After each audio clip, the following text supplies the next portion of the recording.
Welcome, everybody. Hello, John Arvosis here. The Arvosis Report, here to talk about Ukraine.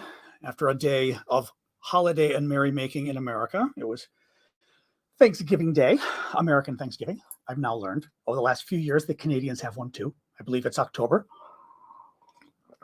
So, trying to be diverse. In any case, yeah. So, how's everybody? Had a nice day with my family. Still with my family.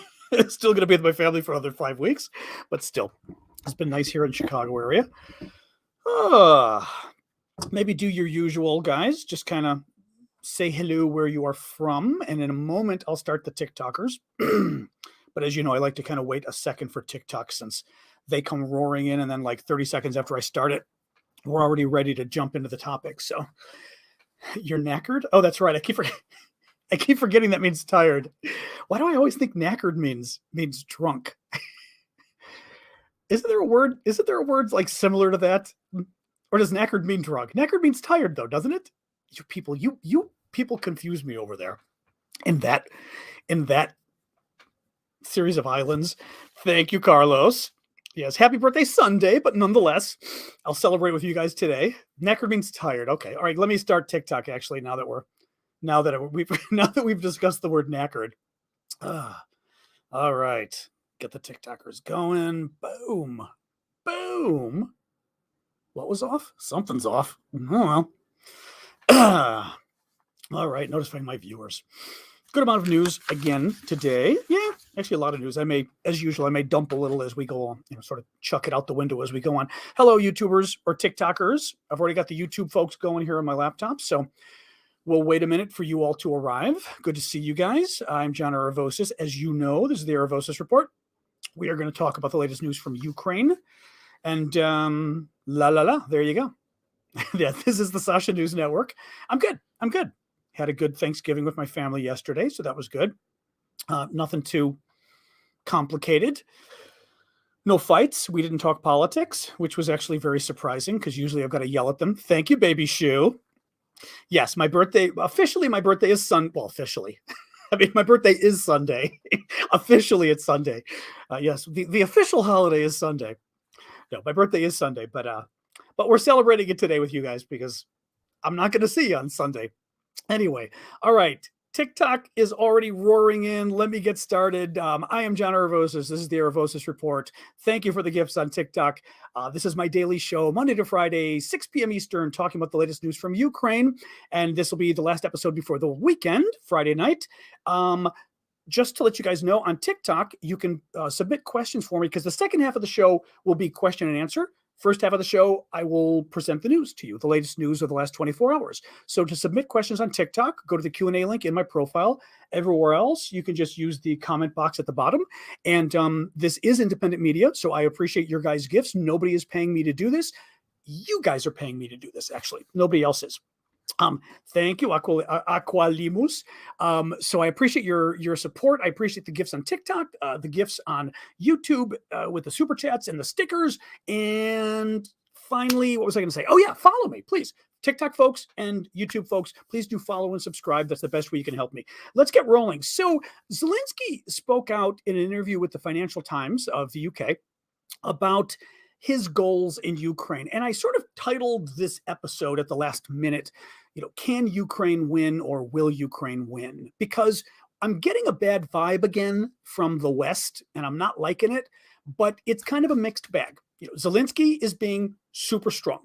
The Brits are being super strong, not surprisingly, because the Brits, I've been arguing for a long time now, among the major powers, let's put it that way, the Brits, I think, have been the strongest. And when I say major powers, the NATO powers, I'm talking America, Canada, although Canada's been good. America, Canada, France, Germany. Okay. The Brits have been number one. I'd say Canada's been number two tied with us in America.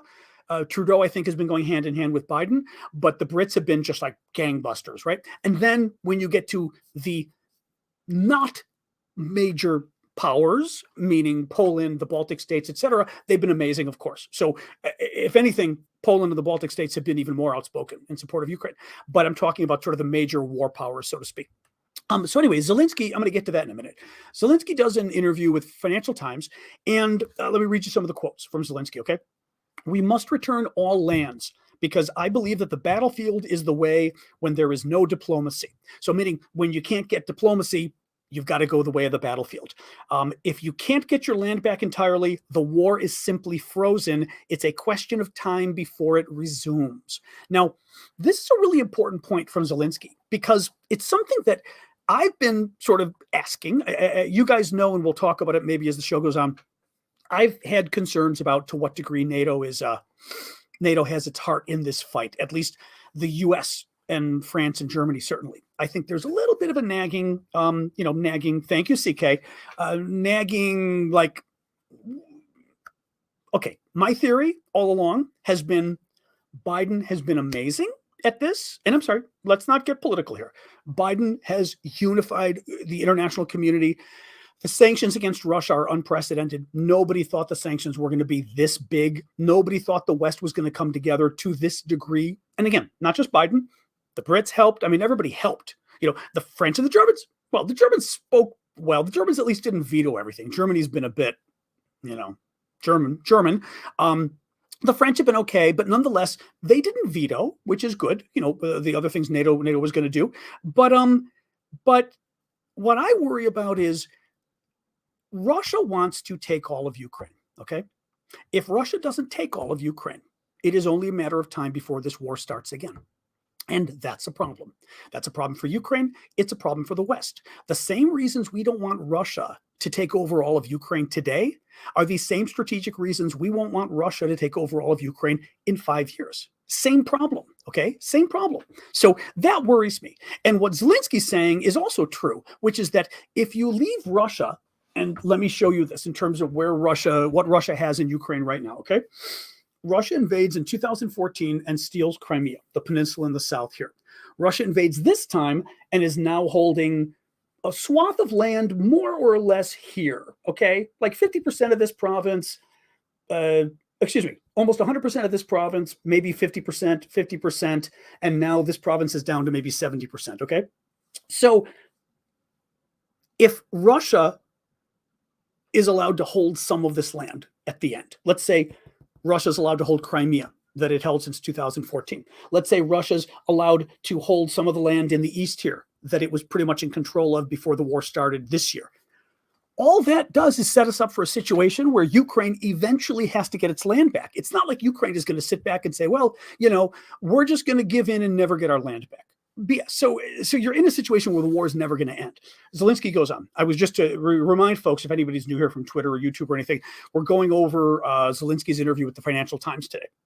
I understand that everyone is confused by the situation and what will happen to Crimea, the peninsula in the south I was showing you. If someone is ready to offer us a way regarding the deoccupation of Crimea by non-military means, I will only be in favor, said Zelensky. If the solution does not involve deoccupation meaning getting the Russians out who are currently occupying Crimea, okay? If the solution does not involve deoccupation and Crimea remains part of the Russian Federation, no one should waste their time on this. It's a waste of time. And that's another issue. I mean, no Ukrainian president can agree to give up any of their land. In any case, Zelensky put out a pretty strong statement there. Now, thank you, Paula, for the birthday cake. Spider Marx, American general, has been on CNN a lot, and he was on CNN today. Okay, was on CNN today, and no problem, CK. Oh yeah, sorry about that, CK. I couldn't help you more on that. Sorry, looking at this, Spider Marx. So Spider Marx is on CNN today. 2 different times I heard him talk about this. This is a former American general. He seems to be rather concerned about where all of this is heading, meaning that we are in a situation where Ukraine, turning on my volume on my iPad so it's up, meaning we're in a situation he thinks where Ukraine is going to have to cede land to Russia. He thinks this can't go on indefinitely. And my impression is twofold. He didn't say why, but my impression was twofold. One, he thinks eventually NATO is going to get tired of supporting Ukraine. And two, that NATO is going to get worried at some point when Ukraine tries to get, for example, Crimea back. because the Russians claim the Crimea is theirs, even though it's not. And Russia keeps claiming, and I'm sure privately, they've said this to the Biden administration. I would almost guarantee you, privately, they've said, we will use nuclear weapons if the Ukrainians dare to take Crimea back. And the Biden administration should have told them, Crimea is Ukrainian. You invaded in 2014. You legally invaded. You legally took it. No one in the world recognizes it as yours. And if the Ukrainians try to get it, we're going to support them in getting it. You know? Thank you, Annie, for that. But I suspect we didn't tell them that. And I think that's why Marx is saying that he thinks in the end the Ukrainians are going to have to give up some land. Now, just to reset, I am John Aravosis. This is the Aravosis Report. This is our last show of the week. I'll be back Monday, of course, at 6 p.m. Eastern Time, U.S., Monday to Friday, discussing the latest news from Ukraine, followed by question and answer. You can submit your questions via the Q&A link in my profile on TikTok, via the box there on YouTube. As always, please do follow me on TikTok. Please do follow me on YouTube. You guys can help support a lot that way right there. You can also provide gifts. And by gifts, I mean the gifts on TikTok, the fun stuff on the screen that actually ends up being a way of supporting creators monetarily, believe it or not. And it's actually can be quite significant. So thank you for doing that on the screen there. Thank you on YouTube for the super chat and the super questions. And I was going to say, and check out our store. I actually set up a Black Friday sale. I've got a store set up at store.aravosis.com. It's a represent store. And I've got bunch of Ukrainian themed wear, but I set up a Black Friday sale from today through, oh shoot, I've got to get the link. I totally forgot. I didn't get the link for you guys. I should have grabbed the link. I'm telling you guys about the sale, but I can't, I'm being stupid. I can't give you the sale without getting the link. All right, I'm going to try to pull this up right now. Of course, everything's going to be going slowly. Maybe I'll give it to you at the end. I'll have to actually, what I need to do, I need to update the sale link. Hang on, guys. Sorry about this. I just realized I did this. I put up the link because the way Represent, it's a good site. They make good clothes or they make good designs, but the way they set it up, you can't give a code. You have to actually use a link. So I'm going to put it there for you guys. You know what? 1 second here. Don't go away on me on TikTok. I'm setting up a new link to my store because I've got a discount code. Linktree. Hang on. I set up my Linktree. Linktree. There we go. All right. I'm setting up my store. I've got my store set up here on Linktree. I'm going to add the link right in here, and it basically use the link to get to the site. And then once I'm giving the link to my store, so you guys can get a 10 to 20% discount. So I'm giving you the link to the site. YouTube and everybody's already got it. The rest of you here. The way it will work is there's my store. I'm going to update the link. Perfect. Okay, good. And I'm putting it at the top here. So now if you go to, perfect. All right. So now if you go to if you just go to aravosis.com or go to my profile in TikTok, you will see it'll bring up my link tree. And the very first link will take you to my store. And it doesn't show you the discounts until you click through to each product. Once you click through to each product, you'll see the discount. So those will be available through Sunday night. I figured I'd do like a Black Friday special for everybody. And remember, half of the money, oh, thank you. I've never seen that before, Annie. Half of the money I raised through my store, I channel back into humanitarian aid in Ukraine. The other half goes to support my work doing this. So, and I did, and I bought one of my t-shirts from the store designed by a little Ukrainian kid. The two little, anyway, very cute. The sunflower, the storks, the angels, all symbols of Ukraine. Angels are just symbols of angels, but it was still very cute. Okay, let me keep going. Sorry about that, guys. I totally forgot I hadn't set that up. All right, so Daily Beast. This was interesting, actually. Tom Much, a journalist, thank you, Andrew, with the Daily Beast, did an interview with the British Defense Secretary.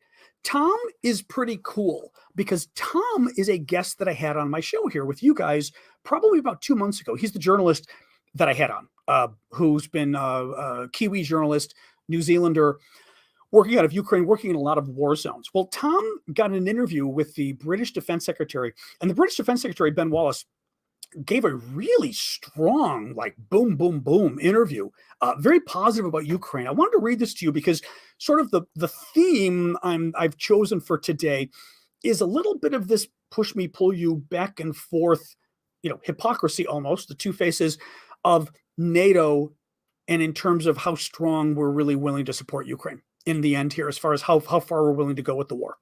Let me read you this.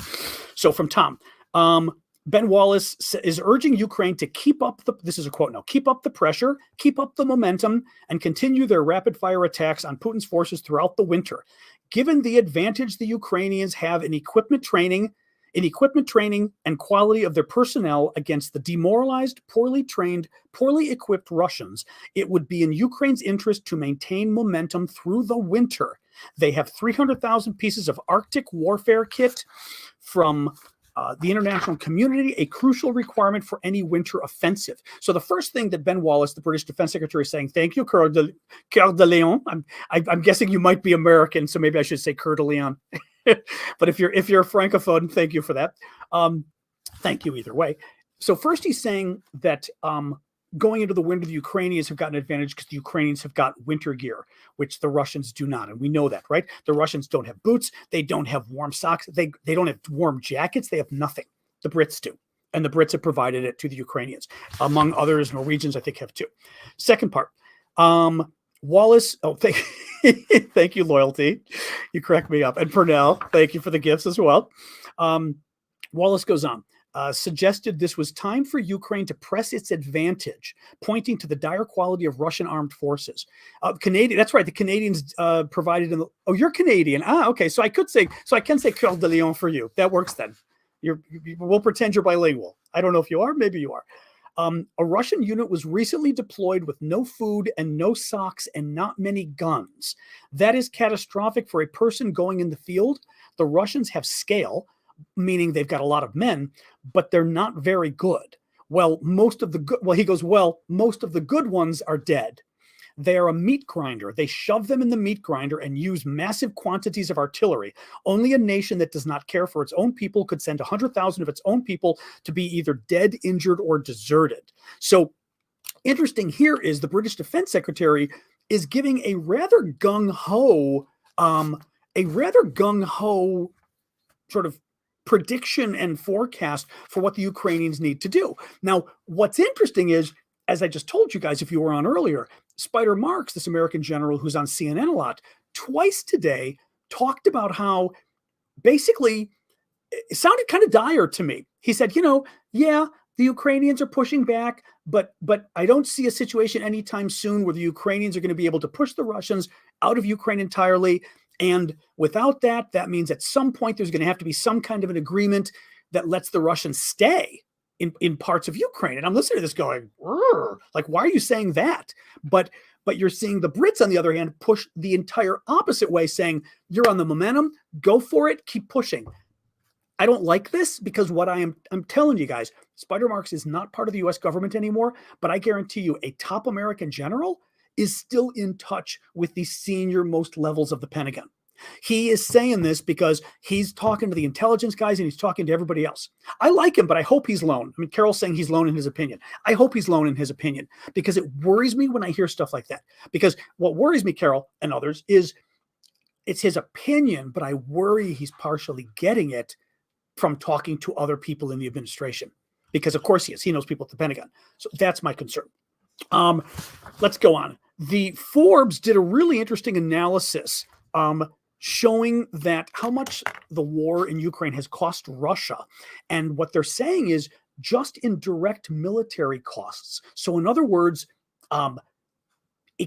paying for equipment, paying for the troops, right? Paying to train the troops, paying to feed the troops, just direct money costs of what the war has cost Russia. Listen to this.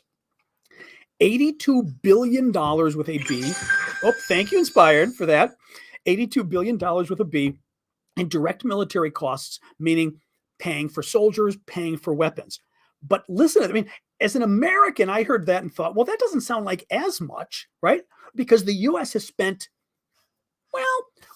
in direct military costs, we've spent about $20 billion, okay? In terms of direct aid we've given Ukraine for military has been $20 billion. There's been another 20 or so, or more even in economic support and other things and support for NATO allies. Okay. But in terms of Ukraine, it's been 20.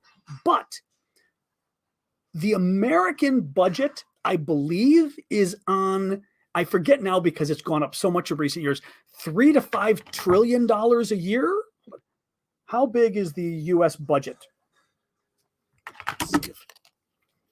I hate that it does this because stupid. Oh my God, even 6.8 trillion. So 6.8 trillion is the American federal budget. Okay, trillion with a T. To give you a sense, so America has spent 20 billion on weapons for Ukraine. Maybe we've spent 50 or 60 billion or 70 billion overall in terms of economic support for our allies, etc. But the American budget is close to $7 trillion. How much? Actually, I like asking you guys these questions. The Russians have spent 82 billion with a B on weapons and men in the last 9-10 months now. Guess how big the Russian federal budget is? Okay, the American is 7 trillion with a T. How big do you think the Russian is? Just curious. And thank you, Dapper Dan. 80 billion. Oh, no, that's funny. Okay, you're going low. It's bigger than that, but that's very funny. The Russian budget, some of you are getting closer now. Fast Food Punk is getting closer. The Russian budget, federal budget, is 340 billion with a B. Okay, the Russian budget is 340 billion with a B. Ours is 7 trillion. The Russians have spent 82 billion with a B. They've spent about, would that be a fourth? Yeah, that would be about 25% of their entire federal budget. An extra 25% has now gone to this war. That would be like us spending another, 1.5 trillion plus 1.75 trillion. Thank you, Addie. I mean, it's an incredible outlay. Now, what was interesting, what Forbes was going at was saying that apparently Russian oil revenues and gas revenues have actually been decreasing. Like we heard so much at the beginning of the war about how they were doing so well. Well, partially they were doing so well because remember, oil prices, I think, were over $100 a barrel. Now there may be 75. Am I right? More or less 75. Also, NATO, the Russians sort of cut off natural gas to the Europeans. The Europeans have been cutting back on the oil, and Russia has been selling that gas and oil to other regions, but at a price cut, because they've got to sell it to somebody. So the Russians are actually pulling in less money. And the final figure I had here was the war is costing Russia $10 billion a month. But again, that's $10 billion in cash, in essence, of weapons that they've got to replace, of troops who they've got to pay for training, troops who they've got to pay for the food and the salaries and everything else. So very interesting. And again, I told you guys earlier, I'm trying to sort of present today's show as a bit of a back and forth on whether Ukraine can sustain itself, because I'm hearing some of the things in the West. I don't like what I'm hearing. I'm going to talk about Poland in a minute. Poland was being good. The Germans are being a little iffy. But I worry about some of the support in the West and whether it's going to keep going. But the irony is I'm not convinced the Russians can keep going. I mean, here's the thing, okay? Russia is blowing up Ukraine. I mean, the bejesus, right? They are blowing up the water. They're blowing up the electricity because they've pretty much lost the war. They can't win militarily, or they would be fighting militarily, right? So what Russia's doing is Russia is trying to kill as many Ukrainian citizens as it can in order to force the government to stop fighting. And that was even what Spider Marx was saying today, the American general on TV, the former general. Even he was saying, how much more of this can the Ukrainians take, right? I mean, even the messaging got to him. The Russians cannot win this. They've got to, but I'm not convinced. I think I think we in the West, I'll summarize it this way. I think we in the West are still looking at this battle as constantly how long can the Ukrainians go on, right? How long can they handle not having power? How long can they handle not having water? How long can they handle losing this kind of money and losing these troops, right? But we're really not, I have not seen any analysis in the last several months of how long Russia can go on, right? I mean, how long can Russia go with losing these kind of numbers? And I'm talking a little bit about Putin meeting the moms, pressure at home, the money situation, which I've just talked to you about, right? How long can Russia, the sanctions? I mean, we've heard about the sanctions. We know the sanctions were going to take a while. We know, for example, Russia's gross domestic product growth has dropped like 4% for the year, which puts them into a recession, but it's not nearly what we hoped for, right? Ukrainians' growth, thank you, Tucker. Ukrainians' growth, I think, dropped like 22 or 25%, right? Huge hit to the Ukrainian economy. Russia didn't have that, but will this change going on? Will Russia take a much bigger hit from the sanctions going forward now? No one's really talking about it. And it's kind of bugging me because I think that's the other side of the coin here. It's not just how long can Ukraine hold out. It's how long can Russia hold out? Because I've got a feeling that this may be, it's just my gut, but I feel like this is Russia's sort of dying last gasp, that they're going to blow out as much electricity, right? Blow up the power generators, blow up the water, just inflict as much pain as possible on the Ukrainian people to try to get the Ukrainian government to stop this war. And if the Ukrainians can just hold out another 3 to 5 months, I wonder how bad Russia's going to be, like what kind of situation Russia's going to be in. Anyway, just my guess. Just to reset, I am John Aravosis. This is the Aravosis Report, my special birthday show, or kind of my birthday show. My birthday's on Sunday, but we're celebrating today with you guys because you're around.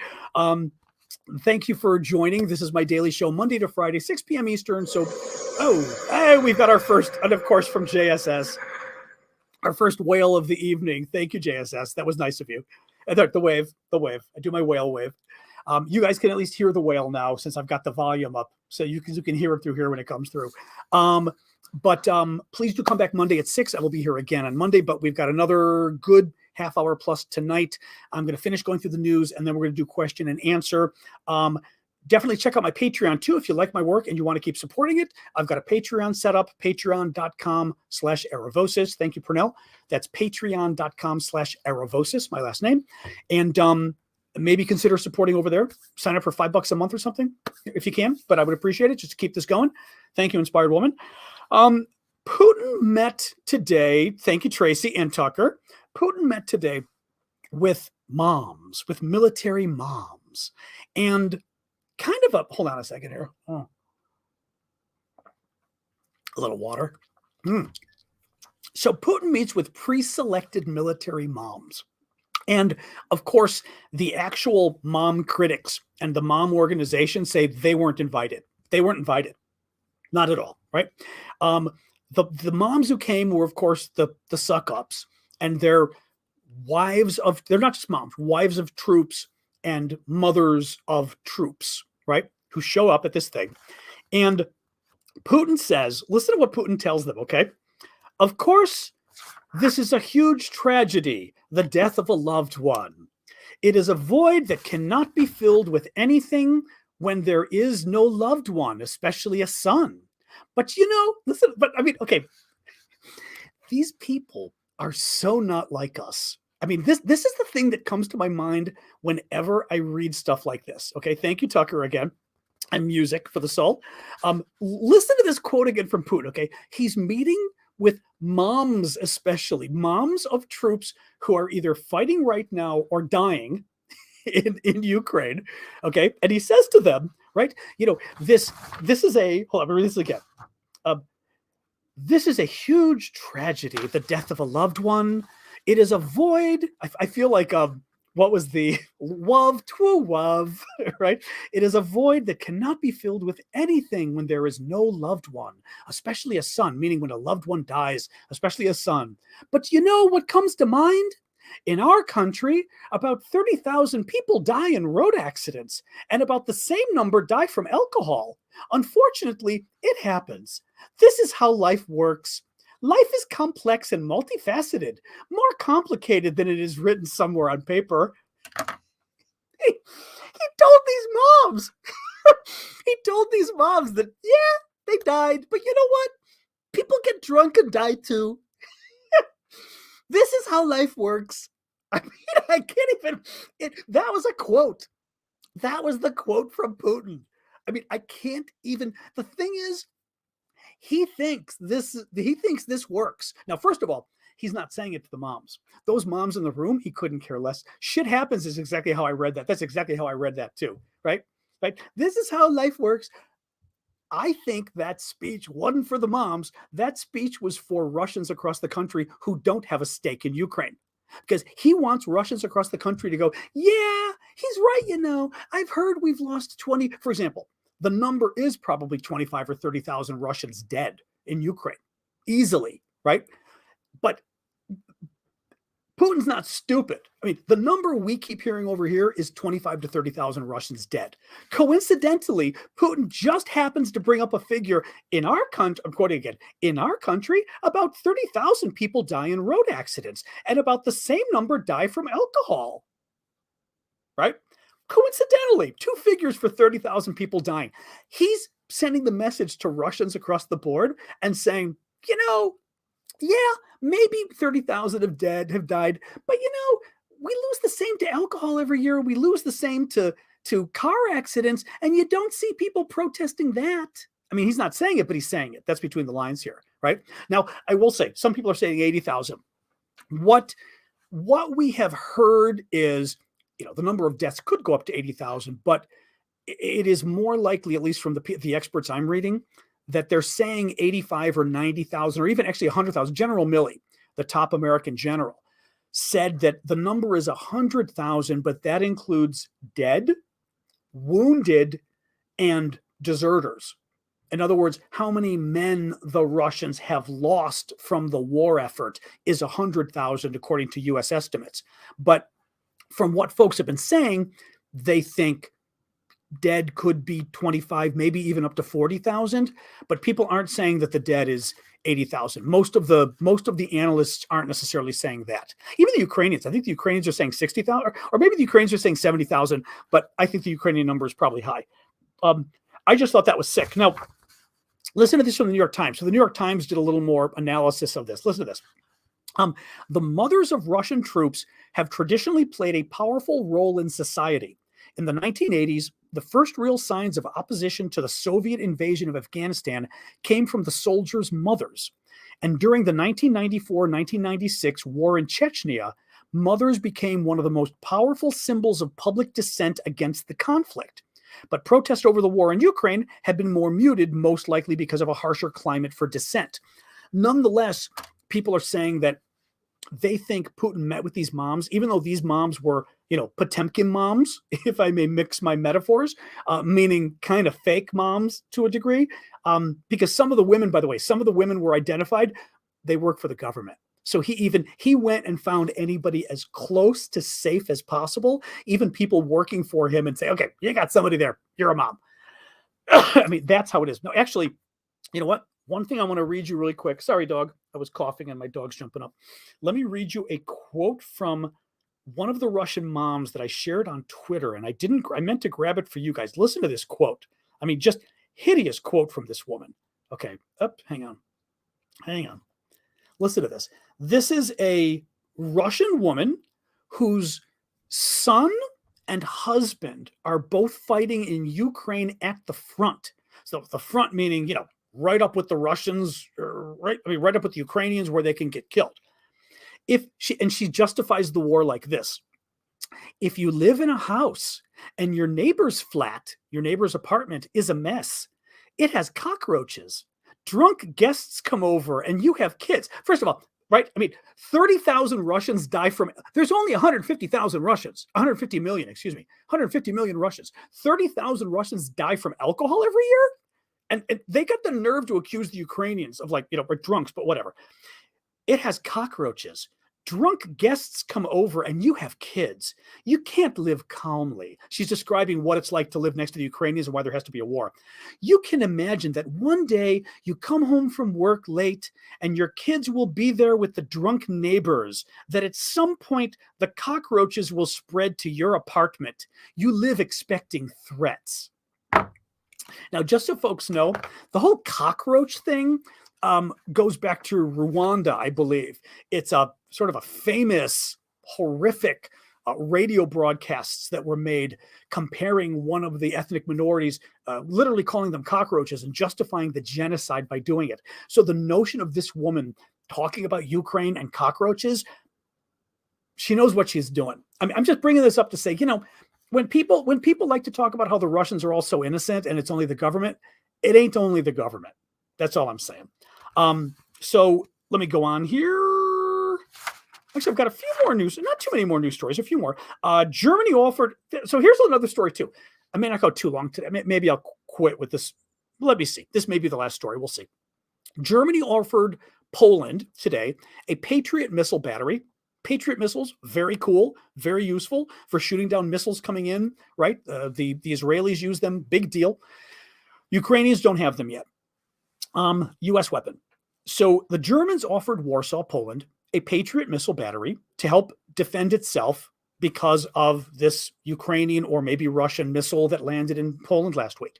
The Poles turned around and said, the Polish government said publicly, we would thank you, but we would rather you give the system directly to Ukraine because they can use it more than us. Germany turns around and publicly puts out the statement of like, that's just, I should have written the whole thing down. Granted, it was probably said in German and translated into English. What I read in English was an obnoxious statement from the Germans. This is a NATO weapon given for defense of NATO, and we provided it to a NATO ally. This is not to be given to somebody outside of NATO without consulting with the allies. It was just the most obnoxious little statement from the Germans. I then found an article elsewhere, I think on Sky News or somewhere, saying the Germans were consulting with the allies now. Give me a freaking break. Consulting. This is the same BS we had. Remember those fighter jets at the beginning of the war? And all the Poles were willing to give the fighter jets to the Germans, and the Germans all freaked out. And mind you, it wasn't just the Germans. Biden freaked out too. They all freaked out, and we ended up not getting the weapons to the Ukrainians. Same thing's happening now. But in this case, we are talking about defensive weapons. These are weapons used to shoot down incoming rockets being sent at apartment buildings, at maternity hospitals. There's no way you can call giving a Patriot missile battery to Ukraine escalation in any way, shape, or form. It's literally a defensive weapon to shoot rockets out of the sky before they attack maternity hospitals and apartment buildings. That's it. So, what possible excuse NATO can have? Granted, NATO can use the whole we don't want this falling into the Russians' hands. I got news for you. If the missile battery is near Kiev, it ain't falling into Russia's hands, right? There's a lot of the big cities it could be near that it's not falling in the Russians' hands. Anyway, really ticks me. No, Poland was being good. Poland was being great. It's the Germans that were being the pain. No, Poland was being fabulous here. Let me see. I'll do some quick hits. Ukraine is reportedly going to import energy from Europe, but the price of energy is higher in Europe, so they're trying to figure that out. Price higher than it is in Ukraine. Norway is providing Ukraine with 55,000 units of winter clothing. Good on the Norwegians. South Korea is going to provide high-voltage generators for Ukraine. The European Union will give Ukraine 200 transformers, 40 heavy generators. Oh, thank you, Baby Shoe, and music. Who was that? Anyway, I saw something from music. There it goes. Music for the soul. Thank you both. The turkey. I wasn't even thinking the turkey. Duh. For Thanksgiving. 40 heavy generators. And the British Foreign Secretary just arrived in Kyiv today. Foreign Secretary James Cleverly, and announced ambulances, emergency vehicles, and others going to Ukraine. All right. Let's do Q&A. Whew. Thank you for the hat there. I will do a quick reset. I am John Erevosis. We are talking about the latest from Ukraine. As always, my daily show Monday to Friday, 6 p.m. Eastern. Please do follow me on TikTok, follow me elsewhere, subscribe, and keep the gifts coming if you can. I appreciate it.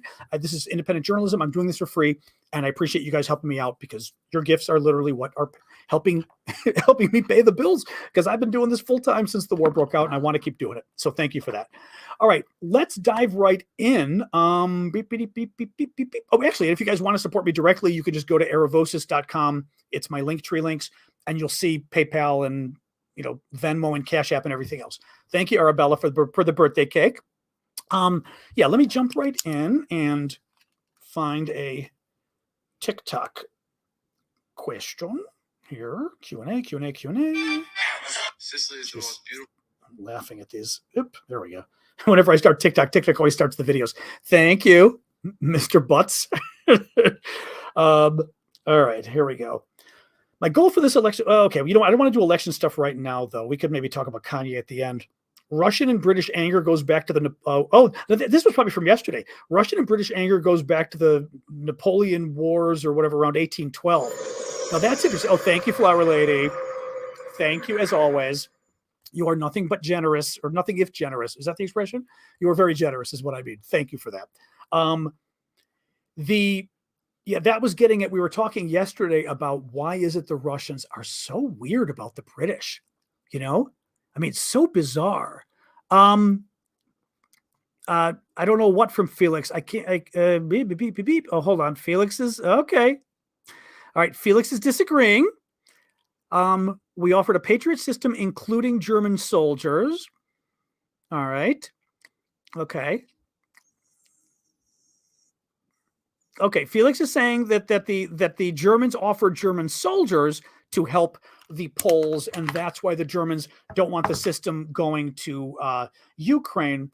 Fair enough, but I'm telling you, there was a nasty quote from the German government this morning, quite nasty, or today, saying, this is a NATO system meant for NATO defense, provided to a NATO country. It should not be given to any non-NATO countries without the express permission of NATO. In a discussion, there was no mention of troops in the German. I mean, I believe you, Felix, but there was no mention in troops from the German government statement today. Not a smidge. That excuse would have, not to mention, that explanation would have been the explanation to kill the whole deal. Of course, you can't put German troops on the grounds in Ukraine using weapons or whatever, or using whatever. And you're right, you can't do that. Then why didn't the German government say it? Right? I mean, in the statement I read today, that wasn't there. They talked all about how it would be inappropriate and it was the classic BS. I'm sorry, but in any case, all right. More questions. Remember, on TikTok, go to my Q&A to put questions in there. Rest of you, obviously, feel free to put questions here. You can also put questions in the comments here, but they're a little harder for me to find. What's the difference between boots on the ground versus weapons of destruction? I guess, I'm not sure what you mean by that, Malwami. What's I don't know who's you're talking about or what. Does Germany already have trainers in Ukraine? I don't know. Felix? Does Germany already have trainers in Ukraine? Somebody is asking. That we know of, I should say, right? I mean, who knows? I'm sure the U.S. has some. Thank you. Somebody's gift just came in on TikTok. Thank you on TikTok, on PayPal. I just got a little thing on my phone. Christine, thank you for that. That was sweet of you. Thank you. I thought I got a message on my phone. I was like, what's going on here? Russia's backed into a corner and Putin just wants to go down swinging to not show weakness. I think that's true. Rage Hokage is saying that. I think that's true. I think in a more general sense, Putin doesn't want to go down swinging. Putin doesn't want to go down, right? Thank you, Big King, for that. Putin's afraid of losing, and he's afraid of losing his job or losing his life. And that's what's going on. And he's trying to do anything he can. He knows he can't use nukes, so he's not doing that, right? And that's why he's now trying to just blow the hell out of everything else. I didn't skip 7 and 8. I summarized 7 and 8 at the end, Laka. You missed it. No, UK Foreign Secretary already said. UK Foreign Secretary is in Kyiv today, and I mentioned some ambulances and other things that he promised. And I even said his name, James Cleverly. Otherwise, I wouldn't know his name. What do we got here? China vocal on how they feel about it all? Drew is asking. Not lately. China's been pretty quiet. I mean, the thing is, at home, I think China, from what I've heard, is still doing the propaganda BS. They've been just, promoting Russian propaganda left and right to their own people.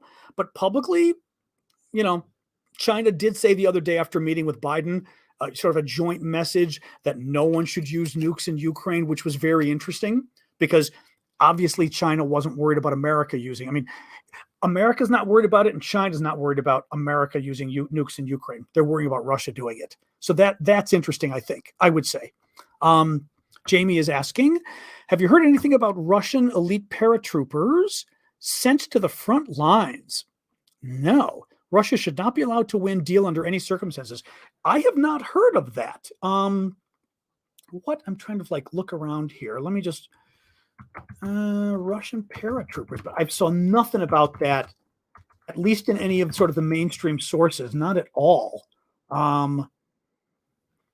Okay, the Telegraph is saying it, but you know, I was just gonna say, did this come from like some UK source? Okay, it's from the Telegraph. I'll look at. I'll just tell you the story here. Um, Depleted units of elite Russian paratroopers have been sent to Donbass, eastern Ukraine, retreating from Kherson City. Ah, okay, I see. So that's what they're saying is, if this is true, they're saying that Russian paratroopers who were already fighting in Kherson, let me show you, in Kherson, which is the city and also the region here. And remember how the Russians were north of the river here, and then the Ukrainians pushed them south, and the Russians had to retreat south of the river. So what they're saying is the Russian paratroopers that were here have now been moved over into Donbass, which is in the east over here. So that could be true. It's not clear if it's significant because, they moved some tired paratroopers from one side of the country to the other. Maybe, maybe. Let me see. Let me see. I'm listening to my dog snore next to me. It's very cute. Always very cute. Oh, the map. Can I just say, okay, this is funny. My sister keeps telling me about it, and I never fully appreciated all the drink things that go up every time I show the map. And I would see it occasionally on TikTok, but I didn't realize on YouTube that was the same thing you guys were doing.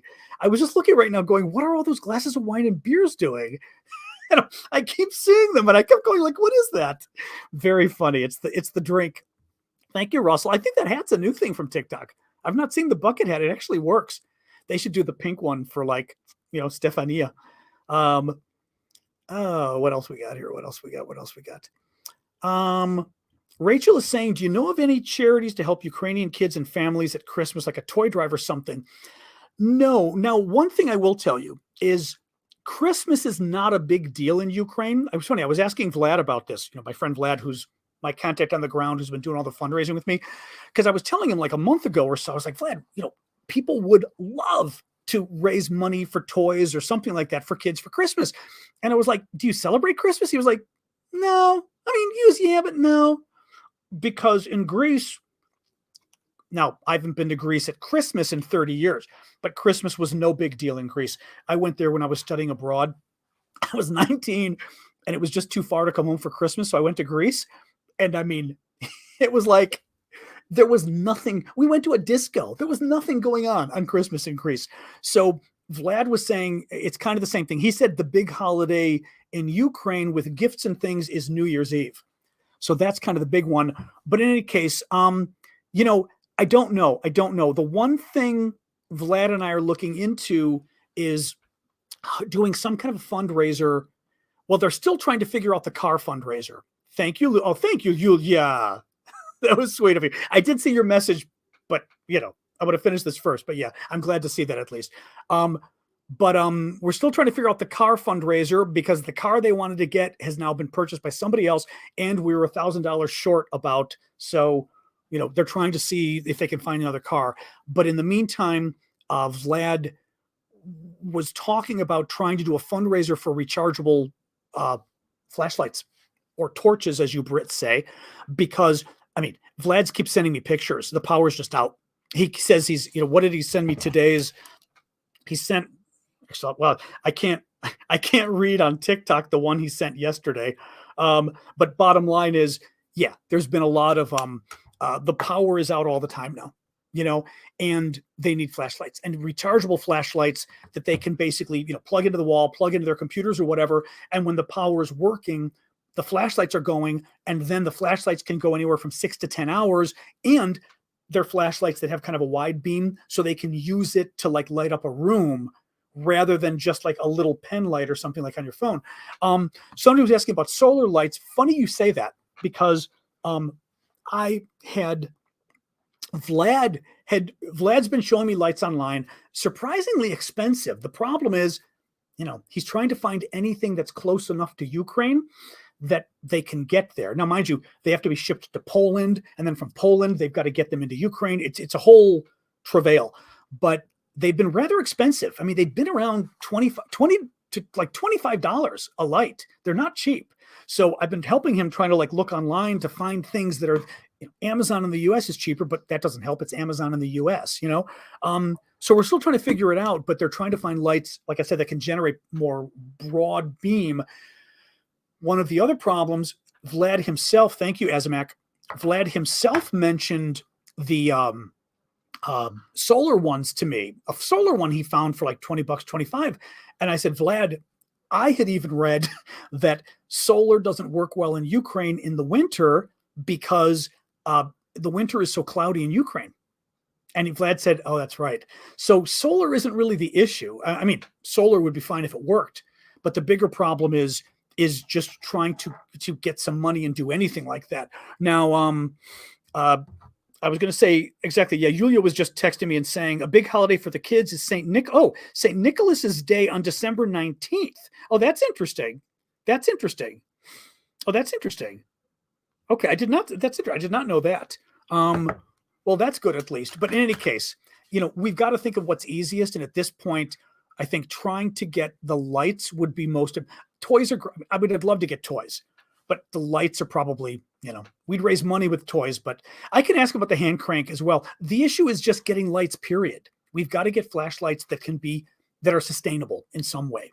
You know what I mean? That's the issue. Thank you, Craig. I have zero plans for the day. I'm probably going to have cake with my mom and my nephew and my sister. I'm in Chicago, so no big. Normally in DC, I do something with my friends, but what do you do? No, I've got to check. Hey, Daniel. Let me check. Daniel's asking any news from the Sign My Rocket people. We did get. I did hear back 2 weeks ago, and it's done. We had raised $4,000 to get our message put on the side of a Ukrainian artillery piece, basically, and the money is used partially for the troops, partially for Ukrainian charities, things like that. And I did hear back 2 weeks ago that the deed was finally done. They got our name on the side of the artillery. They've got a video of it firing, which is great. I'm a little worried that I can't show it on TikTok. Is my guess. I'm guessing I'm going to have to show it on YouTube and not TikTok, but we'll see. But nonetheless, they were going to wait a couple of weeks to get me the video because they didn't want to send video that would in any way indicate where they are until they're gone, right? Because the Ukrainians have done this a lot too. They look at the video and they can tell exactly where the troops are just by looking at the surrounding forest and everything. I mean, it's amazing what the intelligence guys can do with this. So they said they didn't want to do it yet. I mean, they didn't want to send it to us until it was done. So thanks, Daniel. But yeah, that was why. So I may, I'll ping him again in the next week and just kind of be like, hello, it's me again. Because hopefully if they've moved or whatever enough, but I don't want to force it, but I just want to keep on them a little because, there's that little percentage of me that worries, but I think these guys are on the up and up. Off topic, but during St. Patrick's Day, can you pin the map on the screen to celebrate during the whole stream? Pin the map on the screen? What map? St. Patrick's Day? Pin what map? Oh, very funny. I don't think I'm allowed to drink. I don't know if I can drink during a live. Also, I don't want my lives to become like, parental only or whatever the kind of crazy thing is on TikTok. Thank you, Russell. Those things are pretty cool. The way TikTok sort of does the gifts on your head and you move around and it looks real. It's pretty wild. Musk is so far that we know still paying for the Starlink in Ukraine, as far as what we know. Oh, you mean put the map up because then you drink all the time. Okay, that's very funny. Had no idea. I thought you meant put the map up so that I can use my hands to drink. That's very funny. Very funny. January 6th to 7th would be the big holiday for the Greeks. Yes. What you want to call it, the 12th night, the Epiphany would be the big holiday for the Orthodox. So yes, that's the other holiday. But Yulia was saying for gifts, Vlad was saying for gifts, it's New Year's, and Yulia's saying for gifts, it's also St. Nicholas's Day, which is earlier before Christmas. So, all right, let me look and see if any of you have put questions up here. Just a reminder, I am John Aravosis. This is the Aravosis Report, and I am pulling up my TikTok to find a question. Submit your questions via the Q&A link in my profile on TikTok. And please feel free to keep the gifts coming. This is how I support my work, and I would appreciate your guys' support. Q&A, Q&A, Q&A. Hang on. Rumors came out from Belarusian opposition that Lukashenko, who's the dictator in Belarus, thank you there, me 95. Oh, who's it? Azamak, thank you. Rumors coming out from Belarusian opposition that Lukashenko is getting his troops ready and Minsk might join the war at some point too. You know, I mean, who knows? It would be very. All right, show you. Get your drinks ready. So, Belarus is up here. Okay, Belarus, neighbor of Ukraine. Oh, thank you. Oh, I've got hats and thank you, Richard. And who was the crown there? Oh, there it is. Spirit Seer for the crown. Thank you, guys. You've got Belarus right here. Russia's. Oh God. Okay, this little map I've got set up has a little bit of a pin sticking out. I just found out. Oh, the things I do for you guys. Ow, that hurt. Thank God I got my tetanus shot. I've got a t-shirt pinned to this board with my mom's sewing pins. Ow. Oh. Now I need a drink. Ow. So Belarus is up here, run by a dictator. The concern has been, would the Belarusians invade? Now, at the beginning of the war, the Russians invaded a number of different ways, came up through here, came over, here and here, and also, I believe, through Belarus here. And the Ukrainians did a very good job of pushing them back. Did a good job of pushing them back. I read a report today saying there might be 16,000 Russian troops in Belarus. The question becomes, if it's true, what are they doing there? There's concern the military experts have not been convinced that the Belarusians are going to enter the war. No one's been convinced of that because Lukashenko's hold on power is not exactly strong. The Russians, Putin had to come in and save Lukashenko's butt a few years ago with protests and everything else. It's just not clear. Oh, thank you, Annette. I appreciate that. It's just not clear that he would want to risk invading because of the popular. He's a dictator, but he still needs a little bit of popular support. Their military is also kind of a joke. I think I forgot if their military wasn't very big, and not very effective. Workers' comp, exactly. I need workers' comp. You guys give me workers' comp with your gifts. Okay, I need workers' comp for my finger. Ow. So I don't know. I mean, Mark Body is saying he'd get booted. Interesting. I mean, now it's a fascinating thing because the guy, it's a brutal dictatorship he's running there, but still, thank you, Kev. Thank you, Devin, for that. Oh, we got it's a brutal dictatorship, but he still seems to be concerned enough that if he invaded Ukraine, he wouldn't be staying in power. So, it's not clear what Russia would get out of it. I mean, the only reason he would do it is because Russia told him to. Now, first of all, I think Putin did tell him to, and he's been refusing. But it's just not clear what they get out of it. I don't know. Hey, Azamek, thank you for that. I don't know. But so far, nobody's been taking it seriously. People are saying here, Poland was warning Belarus not to join. If they come to Ukraine, they can meet the Polish army there. Oh, no, that's interesting. If Lukashenko Rachel says, if Lukashenko tries, he's going to fail. He'll have a coup on his hands. And if Russia tags in a friend, so will Ukraine, if they can. Belarus has better access to media and can see Russian Federation getting beat. They won't want the losses. Oh, I see what you mean. The Belarusians themselves won't want the losses. Thank you, Annie, for the duck. That's interesting. Ukraine's been fortifying the border with Belarus. That actually is very true. They've been putting mines and building a fence of some kind or something, I was reading, with the border there. Yeah. Yep. Roshin is saying the Belarusian military is laughable. That's what I've been reading too. Their military isn't considered really great. Now I will say this. Well, actually, that is probably the smartest comment I've seen. I'd read about this a while ago. I'm going to say Agnieszka. That's going to be, I'm going to guess that's how to say your name. I won't even try your Kuzmir. Oh boy. I don't know if I don't know if that's a Polish name or what, but I'm not going to try it. Agnieszka, I think I'm willing to attempt. Saying Lukashenko needs his army to protect him from the Belarusian nation. That was something I had heard a military analyst, actually a friend of mine, tell me a couple months ago. And he said, you've got to keep in mind, he sends these guys over to Ukraine. They're not going to be at home protecting him. He's a dictator. He needs his own military to stay in power. And the second part, which is his military gets their butts kicked in Ukraine, and now there's nobody coming home. Like, he is going to get overthrown, unless the Russians roll in, and also the Russians. Can the Russians afford to roll in after doing all of this in Ukraine? So very interesting. Now it's getting cold in Mom's house. It's either hot or cold around here. We'll go another question or two, although maybe, usually I go till the hour, which we can consider this right now.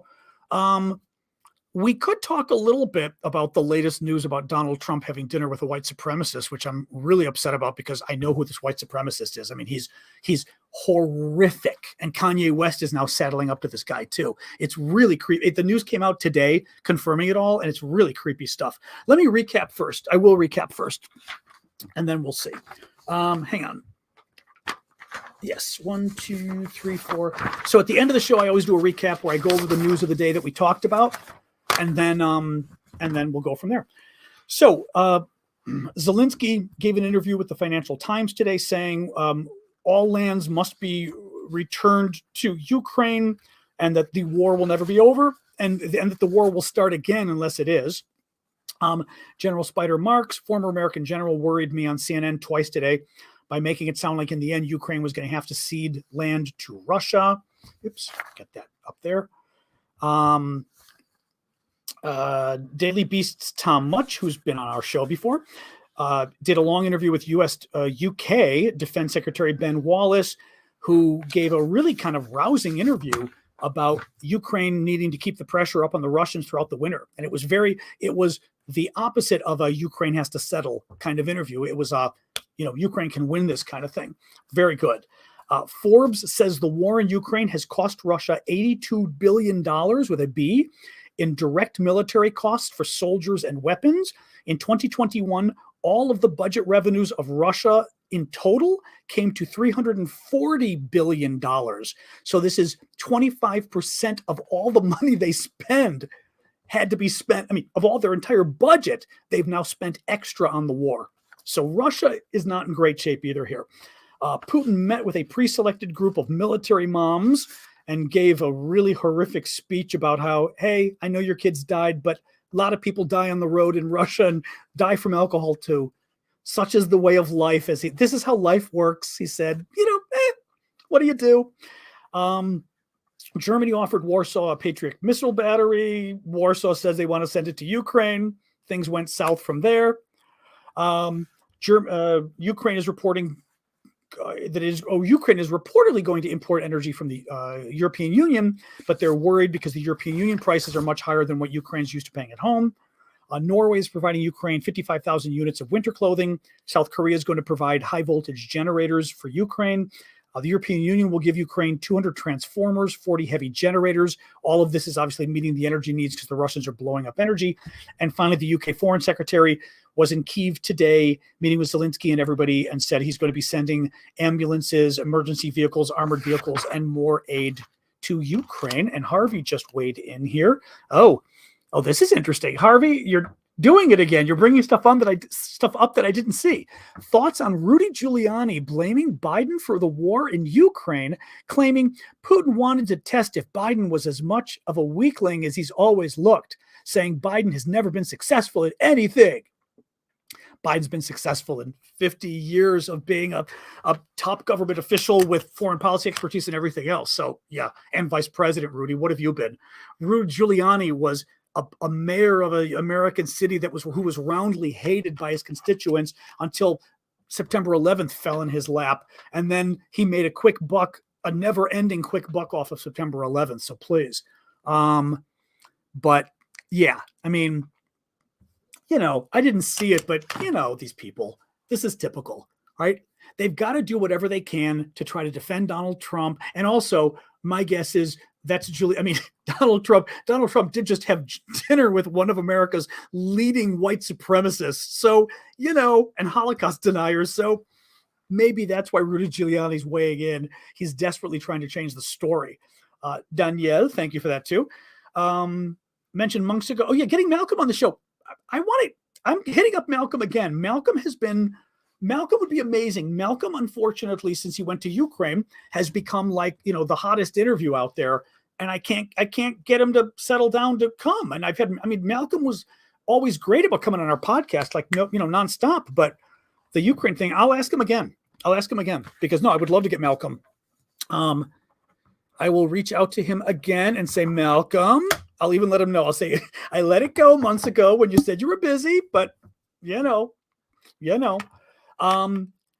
a whole, I don't want to go too long with this, but there's a whole crazy little story here. So our non-Ukraine news, Donald Trump had dinner Tuesday night with Nick Fuentes. Nick Fuentes is one of the biggest white supremacists. And when I say white supremacists, and this is a pet peeve of mine, it's become kind of cool in America. And of all the civil rights groups are doing it now and on the left, to use the word white supremacy to mean racism. And from the beginning, and I've had a very long history in civil rights work and in media and public relations and marketing and all of this. And from the beginning, I said, big mistake. White supremacy means the Ku Klux Klan. Don't use white supremacy for everything. You know what I mean? If everything's white supremacy, then nothing is white supremacy, right? And what do you know? Donald Trump had dinner with a white supremacist the other night. The thing is, a real white supremacist. This guy is actually worse, I would say, than David Duke, who people of my generation and older know is an American, Republican, former member of the Ku Klux Klan, which a lot of you non-Americans are probably still familiar with. Duke, I believe, was the Grand Wizard of the Ku Klux Klan. This guy, Nick Fuentes, makes David Duke look downright humble. Fuentes is easily 100 times worse than David Duke. Easily. And he's friend of Kanye. So what happens here? Kanye West, right? Crazy Kanye, arrives in Florida on Tuesday to have dinner with Donald Trump at Mar-a-Lago. He is seen alongside Nick Fuentes, coming off the plane with Nick, the white supremacist, and he's a Holocaust denier too. Holocaust denier. He is speaking at a conference, or his own conference, Nick Fuentes, he's 24 years old, Chicago area, Mexican-American, of course, half Mexican, white supremacist. His fans love him, even though he's half Mexican. And to his fans, Fuentes, I'm sure, thinks he's white. To his fans, he ain't white. If he's Mexican, I guarantee you, there ain't no way his fans think he's white. But of course, his fans love him because this is also the crazy hypocrisy of the far right and the racists and all of this, right? So Fuentes gets off the plane with Kanye. Oh, I'm sorry. I was telling you about Fuentes. So Fuentes, white supremacist, Holocaust denier. During his conference earlier this year, he invites to his conference. Mind you, he's been a known commodity since 6 years now. Everybody's known who this guy is. He's big. He's got a cult-like following. Everybody knows who he is. Marjorie Taylor Greene and Paul Gosar go to speak at his conference earlier this year. Marjorie Taylor Greene, the crazy MAGA Republican member of Congress, and Paul Gosar, who's just as crazy in his own way. Both of them go and speak at the conference. Fuentes introduces Marjorie Taylor Greene. She gets on stage with him, holding her hand in the air, smiling and laughing. She knows damn well who this guy is. He is a white supremacist Holocaust denier. Okay? She's on stage with him. A couple days ago, I did a video on TikTok about this. She retweets some tweets calling for, among other people, Fuentes and David Duke, the Klansman, the former Klansman, to be let back onto Twitter. Okay? This is how incestuous this guy is becoming with the Republican Party. Well, Kanye West a couple nights ago comes out and says how, I forget, what was the exact quote? I'm really impressed with Nick Fuentes. Some quote about how he loves Fuentes now. So impressed with this guy. Well, Final thing I was going to I'm going to tell you what happened with Trump then, but just to give you a sense of who Fuentes is. So Fuentes at the conference, I'm going to pull up the exact quote. Fuentes at his conference is talking about Ukraine. And of course, being the good right-winger, MAGA, etc. he's, in support of Putin. And he says at the conference, this is just a couple months ago. Hang on. Hang on. I'm going to get this verbatim for you. Yes, here we go. He's talking during his keynote address at the conference that Marjorie Taylor Greene and Paul Gosar, two Republican members of Congress, went to speak at. Fuentes gets up in his keynote address and says about Putin and Ukraine, and he's really for Putin, and he thinks Ukraine's corrupt. And he says, and they're comparing Putin to Hitler. Like that's a bad thing. That's who, that quote right there tells you who this guy is. That's what I'm saying. Like, this so goes beyond David Duke of all people. And Duke is hardly, this is how bad this guy is. Okay. He did a whole show, not a whole show, but a whole segment of his show about a year ago about Holocaust denial. And I told you guys this the other day. He's the guy I was telling you about the other day, where he does a segment on his show. And again, I try to be careful how much I can say here without getting into trouble, even quoting the guy.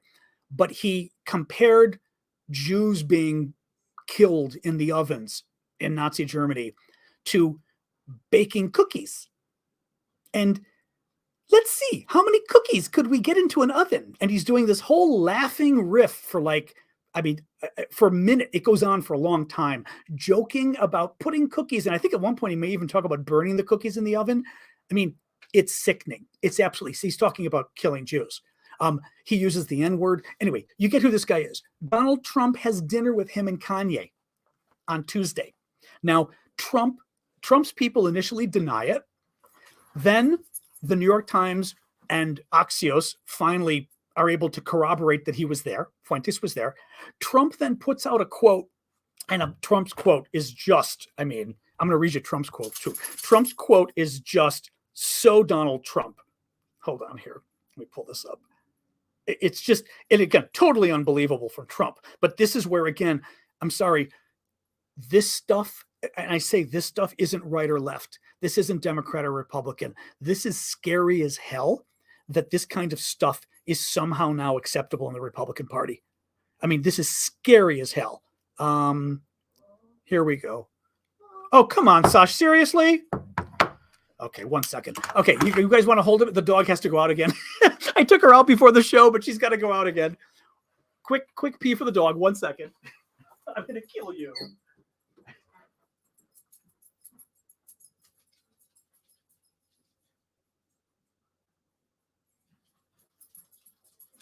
No. Come on. Goofball.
Goofball, 1 second.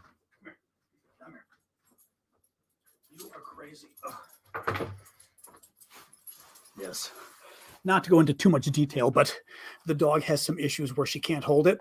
So that's why when the dog has to go out, I jump up. because I took her out before the show, but sometimes she just has to go, and it's like, boom, the dog has to go, and like she's at the door going, and you're like, ah. Oh my God. So Trump's quote, I'm going to read you Trump's quote after his staff, Trump's staff, mind you, Trump is a serial liar. His staff denies it first the night before, totally denies the story. And then New York Times and Axios nail Trump so that Trump then has to come clean. So listen to this. All right.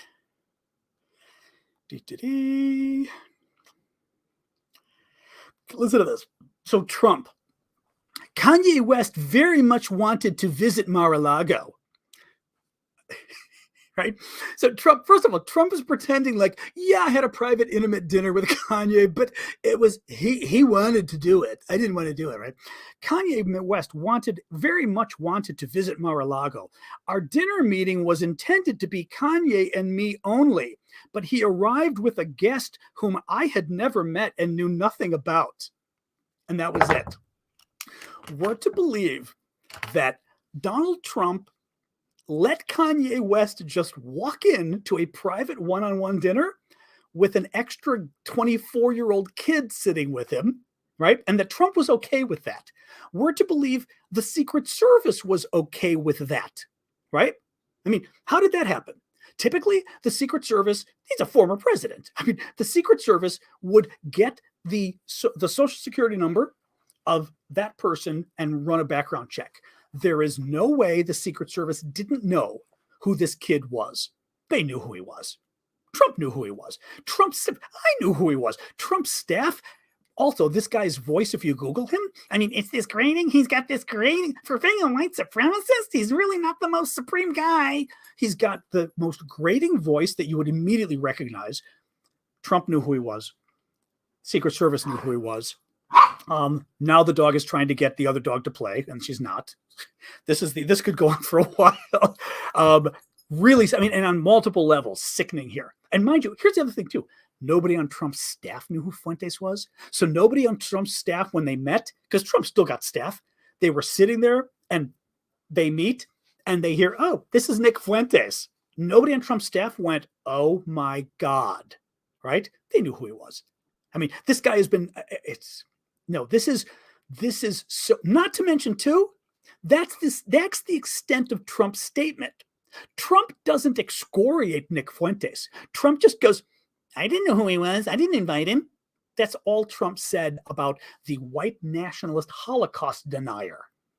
That's all he had to say. He didn't have to say, I didn't know who this guy is. He's the scum of the earth, and I'd never invite him. A real leader would say he's the scum of the earth, and I would have never invited that guy, right? That's what you say. Fuentes, Fuentes, not Puentes with a P, but Fuentes. No, absolutely. Absolutely sickening. Absolutely sickening.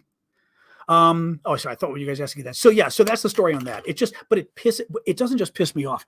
This is why occasionally I do veer into politics on this show, because this stuff is too important. We're going to lose our country over this. This is way too important. We cannot have one political party that thinks it's okay to pal around with these people. And I'm sorry, this woman is going to be incredibly powerful in the Republican House. Now, the Republicans took over the House. She's going to be incredibly powerful. And they don't hold her responsible. And she's done this kind of stuff nonstop. And she keeps palling around with this guy. And they won't do anything to her to hold her responsible. And Trump's the same thing. It's a Latino name. Yes, he's Mexican-American. Yep. Greetings from London. Well, greetings, Andy. Man, it's just, no, it's just incredibly dangerous. So anyway, all right, guys. All right, I'm going to call it quits. It's 20 after. I'm not going to do my Discord tonight because this was already 20 minutes. So when we hang out here, that's my hangout time. Who knows? I don't know. I don't think I'm going to come back Sunday. Who knows? There's always a chance of popping in on Sunday to say hi, birthday, hello. We'll see. But otherwise, I will be back on Monday. Oh, these people, who knows? Well, actually, the funny part. Then I don't think I have this. Fuentes then comes out and criticizes Trump. I did the recap. You missed it. Criticizes Trump. That was the best part. He puts out on Trump's own. Oh yeah. Oh, here's the other thing. On Trump's own platform, Truth Social, Fuentes is verified. So verified as an important person, right? So and Trump doesn't know who he is, but Fuentes came out and said oh, this Donald Trump, the meeting was horrible. I cannot support this man anymore. He worked for Trump in 2016 and 2020 and blah, blah, blah. Thank you, Truthful. And now he's saying he can no longer support Trump for president, which is the most hysterical part of the entire thing. Trump's basically, I'm sorry, to me, it looks like Trump tried to, Kanye, sure, Kanye might have surprised Trump, or Trump is once again trying to suck up to the base of his party. Not even the base of his party, and the guy turned around. Hello, I know we're going to play in a minute. We will play in a minute. She's looking at me. She's looking at me with the ear in the air. You wait. See, I can show you guys. What? What? What? What? What? It's too hard to lift my laptop. The laptop's plugged. I know. Stop. The laptop is plugged into too many things. But she's sitting there and she's got like one ear down, one ear up. It's the cutest thing. Yeah, no, she wants me to throw her squeaky toy. So we're going to go throw I'm coming. Now she's standing on her back leg. This is my favorite when she does this. Oh, she's sitting down. She gets up and stands on her back legs. That's the most amazing thing. She's like 2 legs up in the air, stand. Okay, get down. I don't have it here. I'll play in a minute. Jesus, dog. I don't even know where the hell it is. All right. I got to go. She's getting pissed off. Thank you, Rachel. I know. Oh, mom's going to feed her dog too. Okay, guys. Goodbye. All right. Thank you. I may pop in Sunday. Who knows? Otherwise, we're back Monday at 6 p.m. Eastern. Okay. Goodbye. Thank you for that as well, baby shoe. All right. Bye, guys.